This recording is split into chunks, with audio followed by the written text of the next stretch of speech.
Premier spectacle vivant dans le cadre des festivités de l'été en grand à Saint-Dié-des-Vosges. Les plus jeunes ont eu la primeur de cette représentation en plein air, mais destinée également aux adultes, pour une plongée dans l'univers de la Compagnie des Hommes Sensibles, sur cette plage improvisée du parvis de la Nef dans le quartier de Kellermann. Cette représentation emplie de poésie intitulée « Bateau nous emmenait voguer sur les mers », au gré d'un théâtre d'objets où l'émerveillement de l'enfance refaisait surface. Je suis né à Béziers, donc proche de la Méditerranée, et c'est vraiment mon enfance, quoi, la mer. Et ça fait 10 ans que je suis à Toulouse, et ça m'a beaucoup manqué. Et petit à petit, je m'étais fait un tatouage d'encre sur le bras.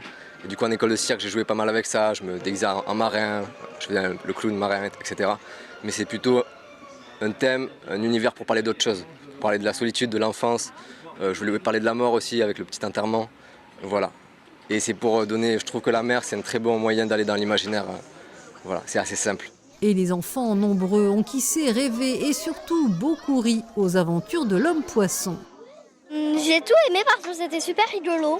Pourquoi Pourquoi c'était rigolo? Déjà avec la sirène quand il se mettait debout et après il tombait. Et aussi on a un peu vu quand ils se font enlever derrière la malle du coup. Et voilà. Donc t'as un petit peu triché, t'as vu ce qui se passait derrière la malle. Ah oui, les autres enfants aussi là.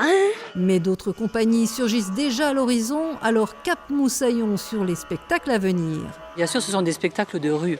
Donc qui dit spectacle de rue dit plutôt tendance circassienne, mais pas que. On aura de la musique, on aura du théâtre. Donc c'est vraiment des choses qui donneront envie à tout le monde de venir. Et ça ne s'adresse pas seulement aux enfants, puisqu'il y a plusieurs niveaux de lecture. Aussi bien les enfants, ils peuvent trouver leur compte, mais les adultes également. Donc ça, c'est vraiment ce sur quoi on joue. Le prochain, c'est Zèle d'Obus. Donc c'est juste avant le Tour de France Femmes. Et c'est un monocyclo-trampoliniste qui va faire des sauts à très grande hauteur avec son monocycle, donc très visuel. Du spectacle vivant, mais aussi bien d'autres animations, 350 rendez-vous, parfois délocalisés dans des petites communes et villages de l'agglomération de Saint-Dié, sont programmés d'ici fin août.